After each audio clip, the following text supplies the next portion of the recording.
High everyone, तपाईँहरूलाई मैले अघि मर्निङमै भनेको थिएँ है, बिन्दुबाट हामीलाई दिदीले के दिनुभयो भनेर। सो तपाईँलाई देखाउने छु।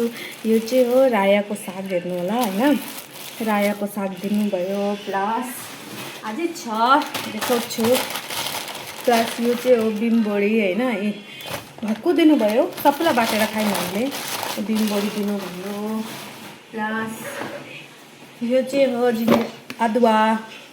अदुवा दिनुभयो। मैले धुइकन फ्रिजमा राखेको हो, तपाईँलाई देखाउँछु ल। यो चाहिँ सबै दिदीहरूको घरकै हो, अर्ग्यानिक। त्यसपछि दिदीले दिनुभयो सुन्तला होइन, हेर्नु होला, दिदीहरूको घरकै हो सुन्तला। फेरि देखाउनु छु, हेर्दै गर्नु है। त्यसपछि दिदीले दिनुभयो खुर्सानीको अचार। यो रातो खुर्सानी टोकेर खानुलाई पनि दिनुभएको छ, जो नभिजाइकन राखेको। तपाईँहरूलाई फेरि देखाउँदैछु है। अनि फेरि दिदीले के दिनुभयो भन्नु त, यो हो पम्किन फर्सी। यो डल्लो खाले फर्सी दिनुभयो। आधी मैले मेरो साथीलाई दिएँ यहाँ रुम छेउको। अनि यो पनि के हो भन्नु त गाइज, मैले त यस्तो खाले फर्सी कहिले देखेको थिइनँ, लाइफमा पहिली बार देखेको। यो फर्सी दिनुभयो। फेरि देखाउँछु है के दिनुभयो गिफ्ट।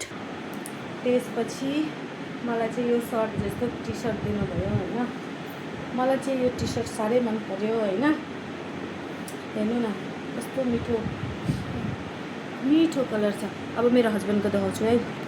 त्यसपछि मेरो बुढालाई यो टी सर्ट दिनुभयो, गिफ्ट दिनुभयो दिदीले। हामीलाई चाहिँ दिदीले दिएको गिफ्ट साह्रै मन पर्यो।